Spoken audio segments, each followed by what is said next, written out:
বন্ধুরা সবাইকে আসসালামু আলাইকুম রহমতুল্লাহি ওবরকাতুহু। হাটাজারি এটা হচ্ছে নতুন গ্যাস পাম্প। প্রচুর পরিমাণ গাড়ি আজকে রাত্রে প্রচুর পরিমাণ গাড়ি। এদিকে সবগুলো হাইস পিক আপ ট্রাক, মানে বেশি গাড়ি তাতে বলার মতন না। প্রতিটা পাম্পে কিন্তু গ্যাস দিচ্ছে আজকে। হাটাজারি, বড্ডি রিভার, নতুন পাড়া এবং অক্সিজেন সব জায়গায় কিন্তু গ্যাস পাওয়া যাচ্ছে আজকে রাত্রে। তো সবাই অবশ্যই ভিডিওটার সামনে গেলে, আমরা যারা গাড়ি চালাই অবশ্যই ভিডিওটার সামনে গেলে অবশ্যই শেয়ার করে দিবেন। তো সব জায়গায়, চট্টগ্রাম সব জায়গায় এখন গ্যাস পাওয়া যাচ্ছে।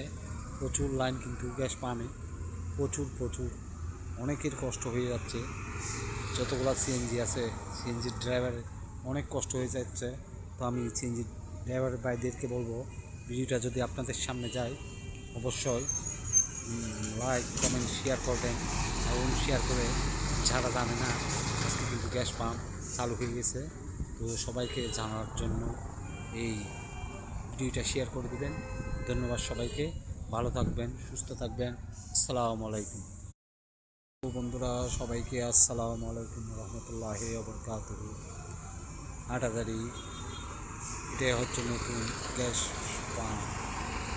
প্রচুর পরিমাণ গাড়ি আজকে রাত্রে প্রচুর পরিমাণ গাড়ি। এদিকে সবগুলো হাইস পিক আপ ট্রাক, মানে বেশি গাড়ি তাতে বলার মতন না। প্রতিটা পাম্পে কিন্তু গ্যাস দিচ্ছে আজকে। হাটাজারি, বড্ডি রিভার, নতুন পাড়া এবং অক্সিজেন সব জায়গায় কিন্তু গ্যাস পাওয়া যাচ্ছে আজকে রাত্রে। তো সবাই অবশ্যই ভিডিওটার সামনে গেলে, আমরা যারা গাড়ি চালাই অবশ্যই ভিডিওটার সামনে গেলে অবশ্যই শেয়ার করে দিবেন। তো সব জায়গায়, চট্টগ্রাম সব জায়গায় এখন গ্যাস পাওয়া যাচ্ছে। প্রচুর লাইন কিন্তু গ্যাস পামে, প্রচুর অনেকের কষ্ট হয়ে যাচ্ছে। যতগুলো সিএনজি আছে, সিএনজির ড্রাইভারের অনেক কষ্ট হয়ে যাচ্ছে। তো আমি সিএনজি ড্রাইভার ভাইদেরকে বলবো, ভিডিওটা যদি আপনাদের সামনে যায় অবশ্যই লাইক কমেন্ট শেয়ার করবেন, এবং শেয়ার করে যারা জানে না আজকে কিন্তু গ্যাস পাম্প চালু হয়ে গেছে, তো সবাইকে জানার জন্য এই ভিডিওটা শেয়ার করে দিবেন। ধন্যবাদ সবাইকে, ভালো থাকবেন, সুস্থ থাকবেন। আসসালামু আলাইকুম।